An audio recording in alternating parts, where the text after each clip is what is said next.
Gloria al Padre, gloria al Hijo, gloria al Espíritu Santo. A veces escuchamos esto y preguntamos, ¿alabanza dirigida a tres dioses?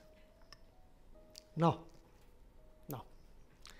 Alabanza al Dios único, en tres personas, tres en uno. Este es el Dios al que ofrecemos culto los cristianos. El trino Dios, la Trinidad. Esta es la médula de nuestra fe. Este es el misterio revelado de la Trinidad. Trinitas es una palabra latina que expresa la idea de los tres en idad, Trinidad. El cristianismo descansa sobre la doctrina de la Trinitas, del tres en uno, de la persona trina de Dios.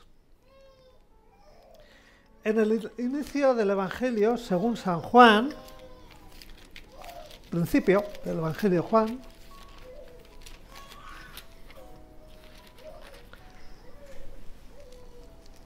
vemos estos versículos que ya nos tienen que resultar familiares sin leerlos, ¿no? Cuando dice, en el principio era el verbo era con Dios, el verbo era Dios. El verbo era una persona que estaba en comunión con Dios.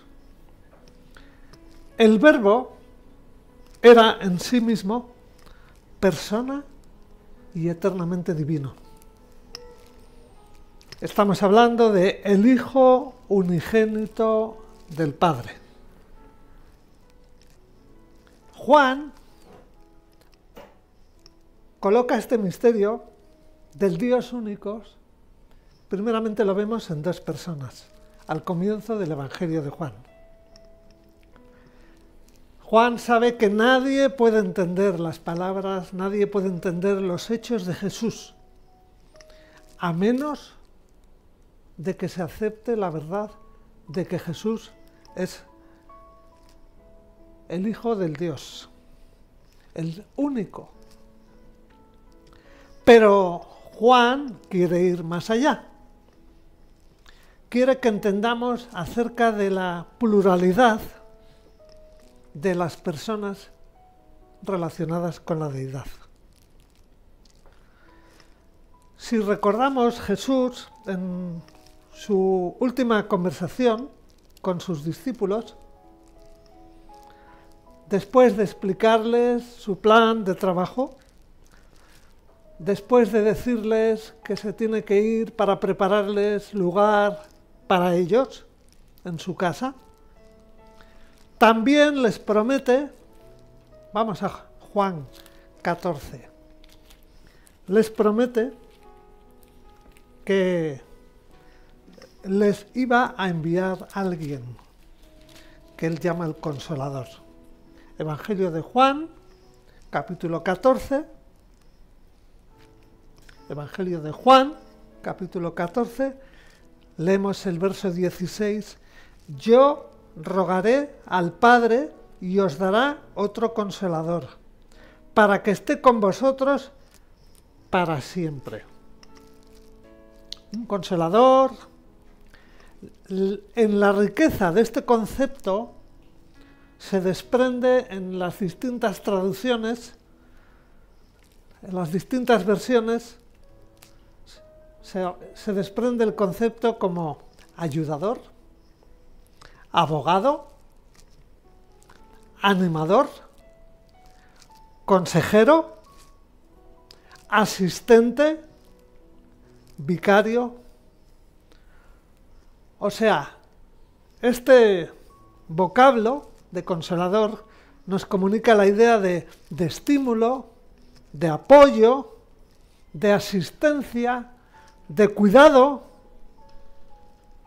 y de asumir la responsabilidad de bienestar del otro. Otro sí, porque Jesús era el consolador original.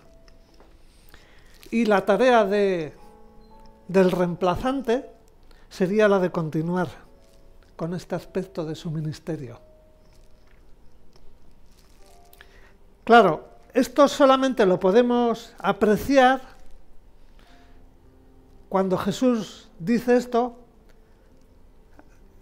teniendo en cuenta y comprendiendo cómo la figura de nuestro Señor Jesús, todo lo que Él hizo por amar, por cuidar, por instruir a sus discípulos durante esos 3 años y posteriormente, como estamos escuchando, por medio del Espíritu Santo.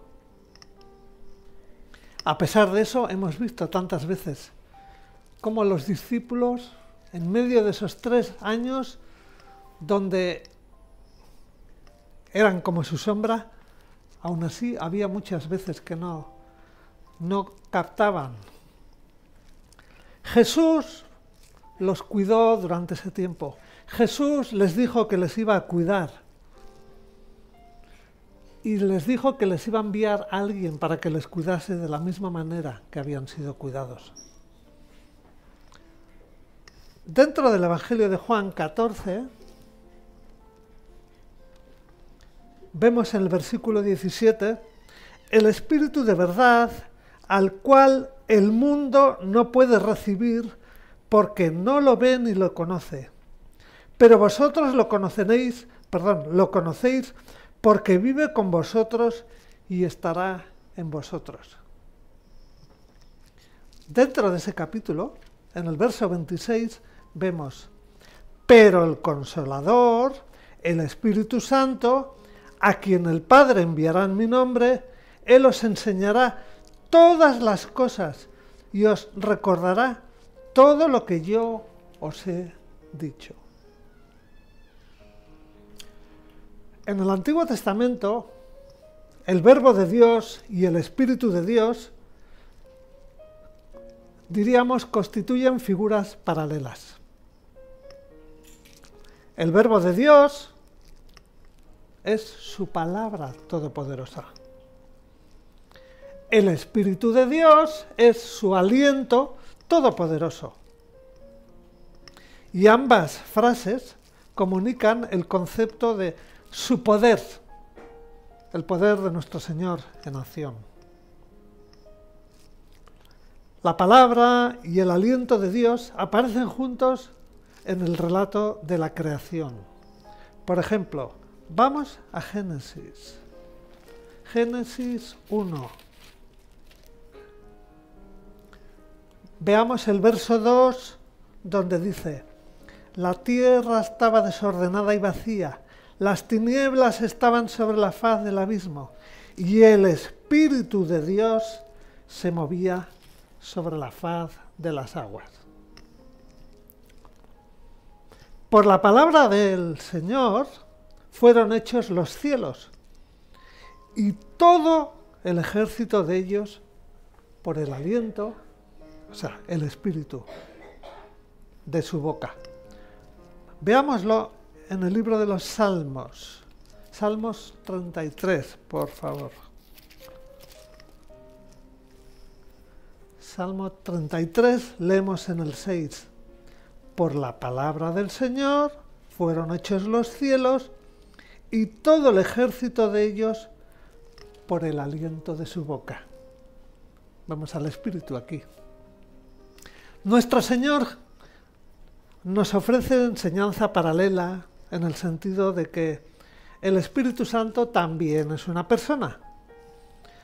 Confirma al mismo tiempo el testimonio de la deidad de este Espíritu personal, que es el cual nos acompaña hoy en día.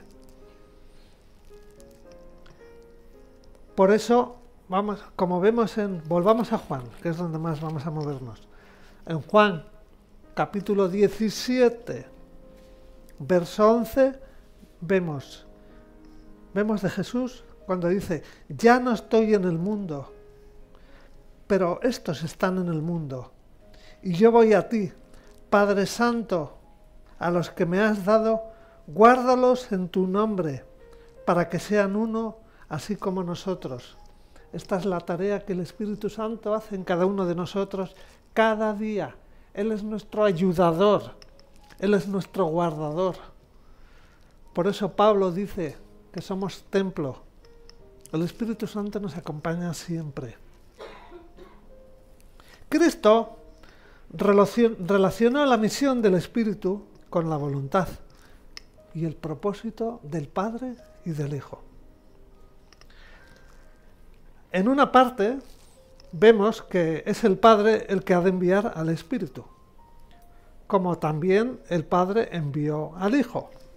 Lo vemos en Juan 5.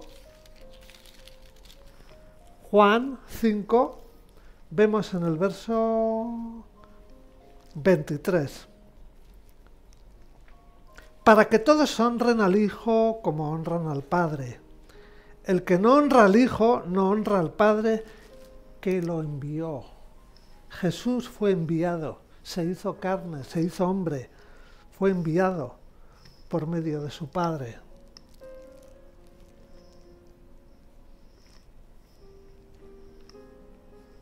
Y así como Jesús había venido en el nombre del Padre, que lo vemos en 5,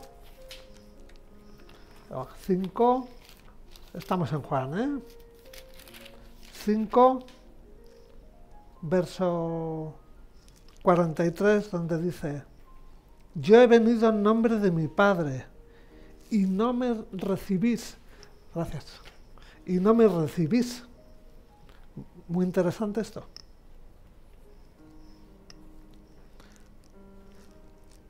Jesús vino en nombre del Padre, actuando en nombre de su Padre, hablando las palabras del Padre. Esto lo vemos en el capítulo 12, Juan 12, verso 49. Yo no he hablado por mi propia cuenta. El Padre que me envió, Él me dio mandamiento de lo que he de decir y de lo que he de hablar. Haciendo las obras que el Padre le pidió, ¿no?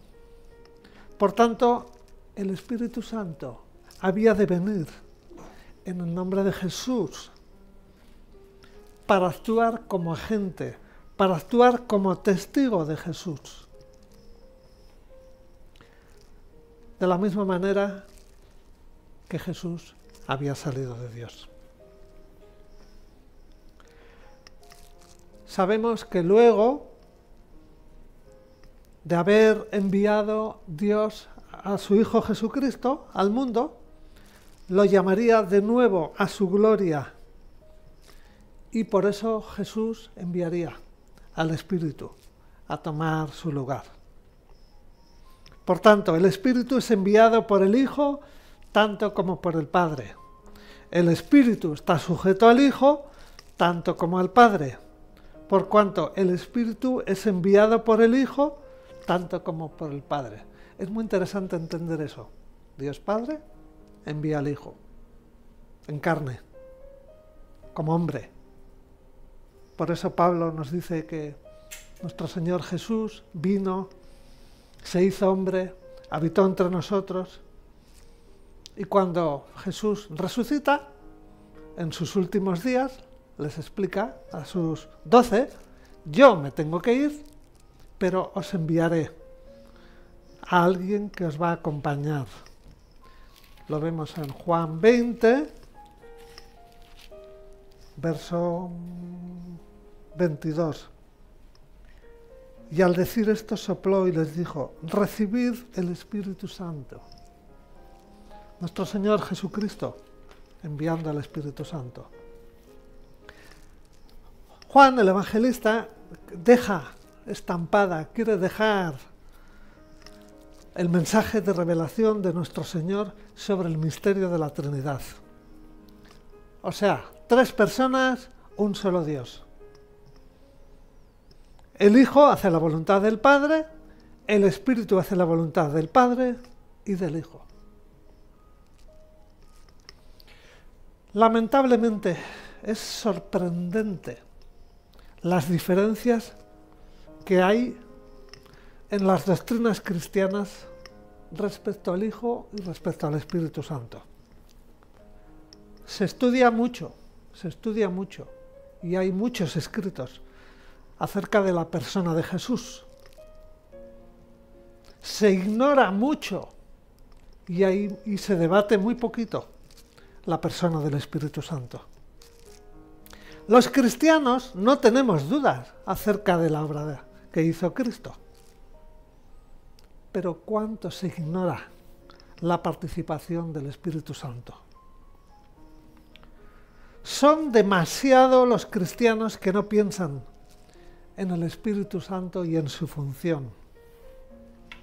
Se parece mucho, acompañarme al libro de Hechos. En Hechos, en el capítulo 19, vemos a Pablo, cuando estaba en Éfeso, capítulo 19, verso 2, Pablo se halla en Éfeso compartiendo y vemos en el versículo 2, les preguntó, ¿recibisteis el Espíritu Santo cuando creísteis? Ellos le dijeron, ni siquiera habíamos oído que hubiera Espíritu Santo.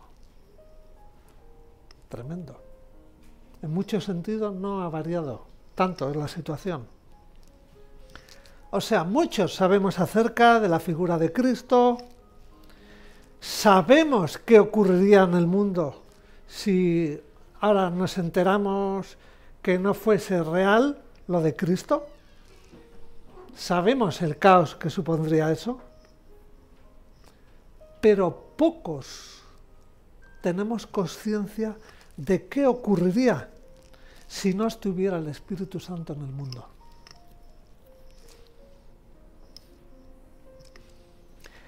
¿Acaso no es un engaño hueco decir que honramos a Cristo cuando desconocemos y al desconocer estamos deshonrando a aquel que Cristo ha enviado como su representante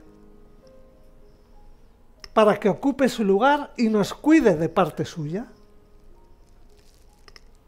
De no haber sido por la obra del Espíritu Santo, no hubiese habido evangelio, no hubiese habido fe, no hubiese habido iglesia, no hubiese habido cristianismo en el mundo. O sea, sin el Espíritu Santo no habría ni evangelio ni Nuevo Testamento.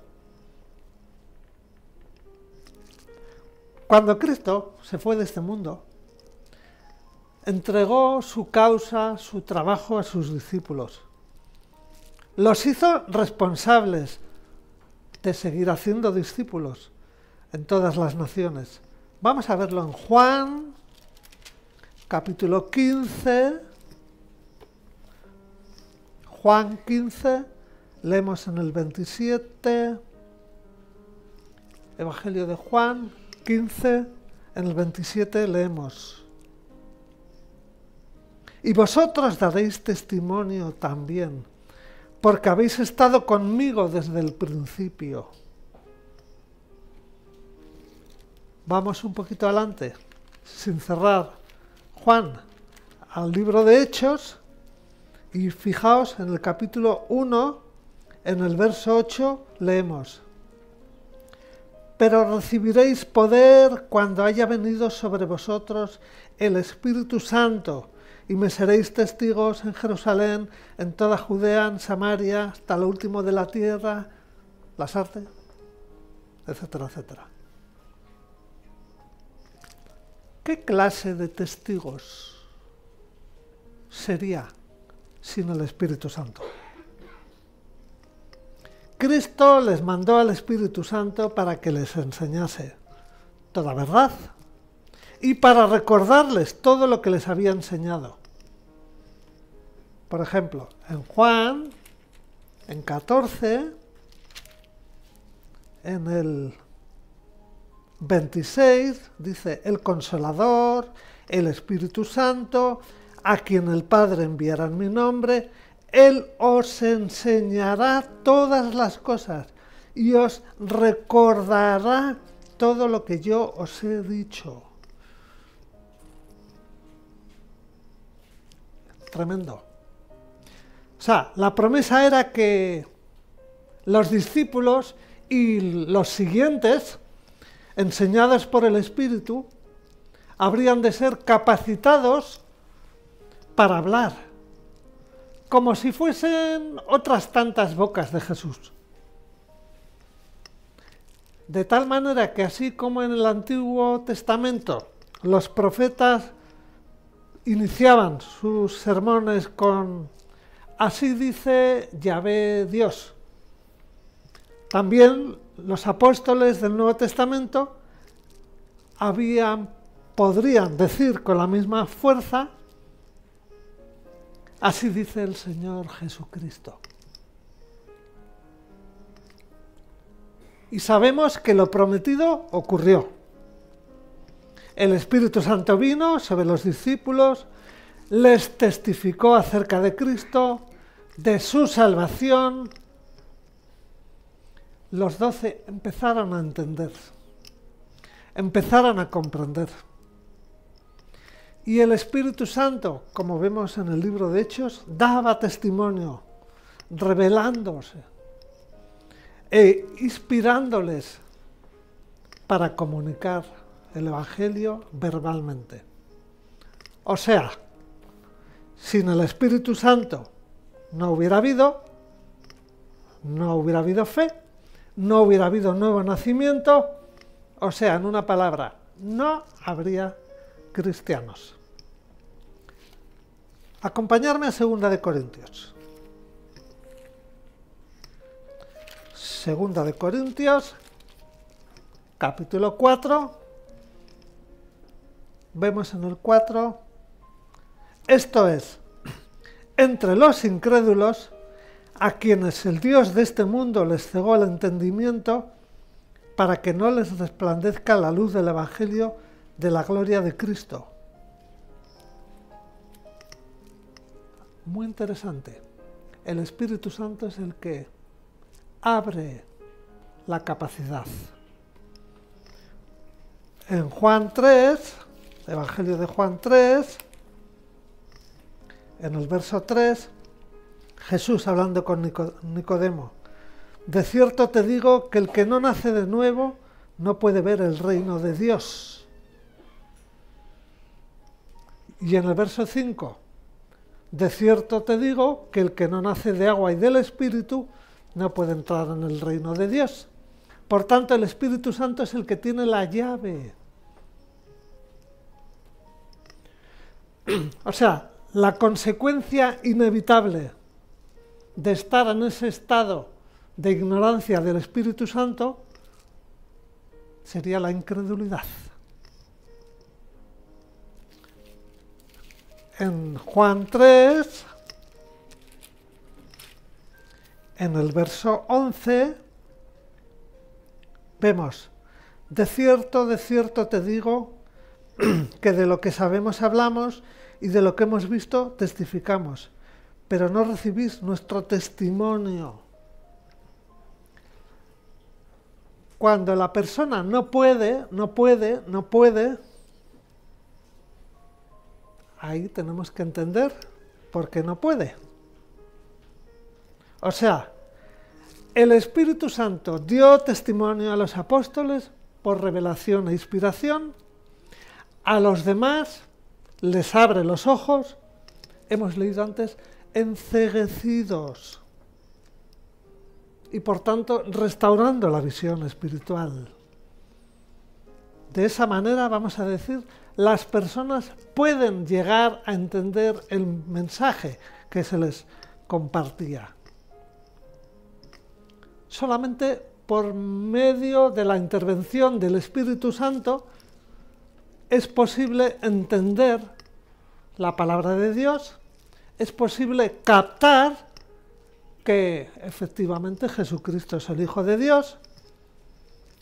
En el Evangelio de Juan 16, en el verso 7 leemos: pero yo os digo la verdad, dice Jesús, os conviene que yo me vaya, porque si no me voy, el Consolador no vendrá a vosotros, pero si me voy, os lo enviaré. Y cuando Él venga, convencerá al mundo de pecado, de justicia y de juicio. Impresionante la labor del Espíritu Santo. Y cuán poco lo tenemos en mente muchas veces. Por tanto, no nos corresponde a nosotros imaginar que podemos probar la verdad del cristianismo con nuestros argumentos. Nadie puede demostrar la verdad del cristianismo salvo el Espíritu Santo, mediante su propia y todopoderosa obra de renovación de ese corazón enceguecido. Por eso muchas veces nos cuesta tanto compartir. Por eso muchas veces tenemos miedo a qué decir.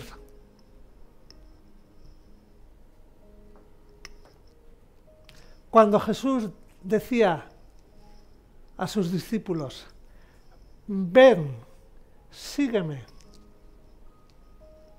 Esa es la mejor campaña evangelística por excelencia. Jesús, siendo Dios, obviamente abría el entendimiento de la persona que tenía delante. Y esa es la tarea del Espíritu Santo. Por eso muchas veces nosotros, cuando hablamos con alguien, el que está delante nos ve así como diciendo: no entiendo nada. Sencillamente porque el Espíritu Santo ahí no se está manifestando. Es que no sé cómo decirle, es que no sé cómo presentarle, es que no son mis palabras persuasivas. Recordemos como dice el apóstol Pablo: el Evangelio es locura. Cuando nos dicen estamos locos, es cierto. Es cierto. Bueno, en este mundo todo el mundo está loco. Nosotros queremos estar locos por Cristo. Otros están locos por su trabajo, locos por su familia, locos por su deporte, etcétera, etcétera. Por eso tenemos que tener calma. Y cuando oramos por aquellos que amamos, o cuando sentimos ese vivo deseo de compartir con alguien porque le vemos mal, tenemos que buscar la complicidad del Espíritu Santo.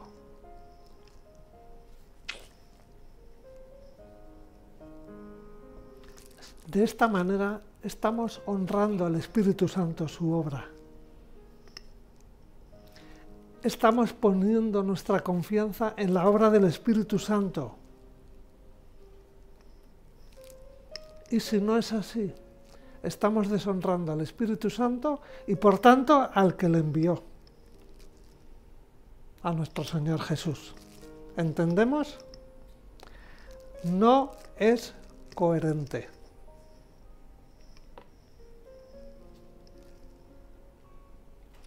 El Espíritu Santo es el que intercede por nosotros. El Espíritu Santo es el que da calidad a nuestro testimonio. El Espíritu Santo es el que autentica nuestra identidad.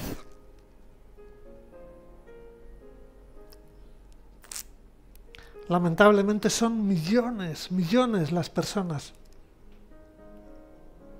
que piensan que su sello de identidad es una oración. Si eso es así, eso también se puede llamar idolatría. Por eso dice el apóstol Santiago: muéstrame tu fe por tus obras. ¿Aceptamos la autoridad de la Biblia? ¿Entendemos que la Biblia, por medio del Señor Jesucristo y por medio de la obra del Espíritu Santo que nos acompaña a día de hoy, tiene un plan, tiene un propósito para nuestras vidas? ¿Aceptamos que lo que ha dicho se va a cumplir? De lo contrario, sencillamente estamos injuriando al Espíritu Santo. Si tuviéramos presente, si tuviéramos esa conciencia de que es el Espíritu Santo el que autentica mi testimonio, por ejemplo, así como en los papeles hay un sello que dice Tribunal de La Haya, y este papel decimos que tiene validez porque tiene ese sello. Pues en los cristianos lo mismo. El Espíritu Santo es nuestro sello. Por eso es tan importante que obedezcamos al Espíritu Santo. Porque el Espíritu Santo nos guía, nos lleva hacia todas las cosas que quiere el Padre para nosotros. Por eso es bueno que digamos, no puedo. Bien, ahí empieza el tema. Solo el Espíritu Santo intercede por nosotros. Hay un versículo muy bonito que dice, cuando nosotros oramos, el Espíritu Santo está haciendo como el mediador con el Dios. Eso es hermoso. Es como que nosotros no nos estamos expresando bien y el Espíritu Santo dice, Padre, yo traduzco, ¿vale? Yo traduzco, a mi cuenta. Y el Espíritu Santo intercede. Acudimos a Él, poniendo nuestra confianza en Él, como hacía Pablo. Pablo tenía en ocasiones sueños donde el Espíritu Santo le decía, venga, levántate y vete a ese sitio. Y él iba. Estamos terminando. Podemos dudar tal vez que la esterilidad que estamos viviendo hoy en día en el mundo, en la vida de la Iglesia, forma parte del juicio de Dios por la manera en que deshonramos al Espíritu Santo, es decir, no le tenemos en cuenta. Por eso es imposible cuando decimos, yo honro al Dios que no le veo. Y resulta que el Espíritu Santo, que le tenemos las 24 horas, y continuamente es el que nos dice, esto no, por allí no, eso no es tuyo.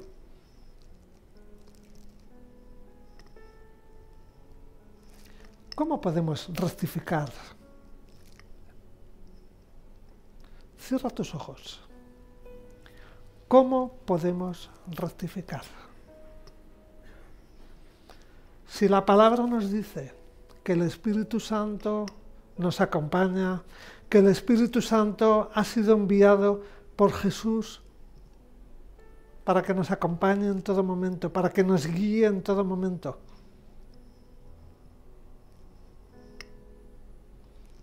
Pablo dice en Efesios, no contristéis al Espíritu Santo, o sea, no le hagáis callar. Lamentablemente, cuando no le hacemos caso, le estamos haciendo callar. Cuando escuchamos solamente lo que está en nuestra mente, cuando solamente pensamos en mis intereses, que como nos dice el Antiguo Testamento, muchas veces nuestra manera de pensar no es la manera de pensar de Dios. El Espíritu Santo calla, calla, calla. Recordemos que Él es el que da testimonio de que tú y yo somos hijos de Dios. Cuando vayamos a la presencia del Padre, Jesús es el que autentica nuestra condición.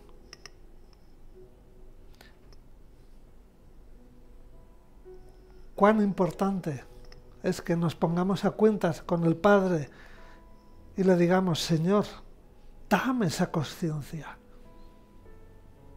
Que cuando abro tu palabra, que cuando escucho algún mensaje y algo se inquieta dentro de mí, es el Espíritu Santo que me está diciendo: escucha, toma nota.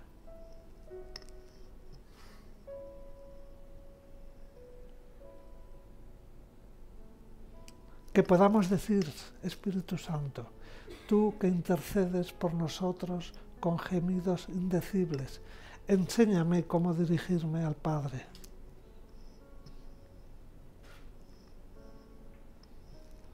Recuerda, Él da testimonio de nuestra fe. Él es el que certifica nuestra identidad.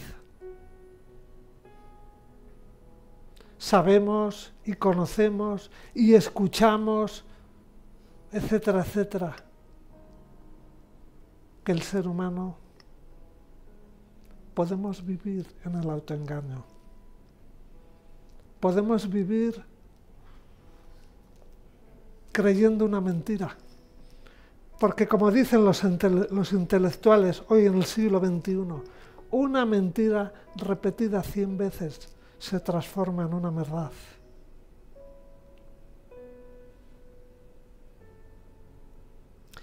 Espíritu Santo, te necesitamos. Perdónanos, Señor, por las veces que no te escuchamos. Perdónanos, Señor, porque tantas veces tú permites que un mensaje, que un versículo nos conmueva por dentro. Tú estás tocando esa puerta. Y nosotros, ¿cuántas veces te hacemos callar?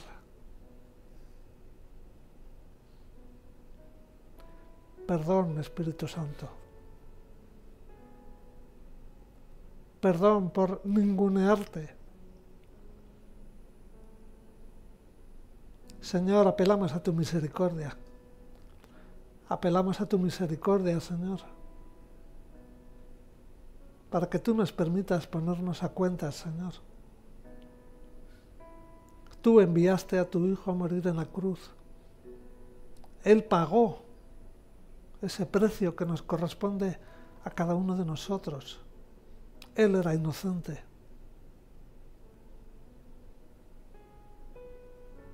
Ten presente, tengamos presente que cuando algo nos inquiete, que cuando mensaje del Señor nos mueva, no le hagamos callar, no le hagamos callar. En todo caso lo compartamos con aquellos que sabemos que escuchan la voz de Dios. Recordemos, el Espíritu Santo nos acompaña las 24 horas. Y el día que partamos de aquí, Él va a ser nuestro aval. Señor, ten misericordia. Ten misericordia, Señor. Danos otra oportunidad, Señor.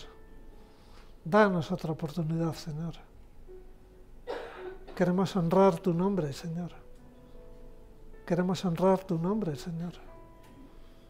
Y te damos gracias, Señor, porque tú eres Dios. Tú eres el Señor. Queremos honrar, Señor, tu nombre. Jesucristo, queremos honrarte, Señor. Tú que has pagado por nosotros en la cruz. Y queremos honrarte a ti, escuchando al Espíritu Santo, porque tú lo has enviado, Señor. Tú lo has enviado, Señor. Gracias por este precioso equipo, Señor. Gracias, Señor, por ese precioso equipo, Señor. Te necesitamos, Señor. necesitamos de ti continuamente, Señor, para escuchar tu mensaje. En el nombre de Jesús. Amén.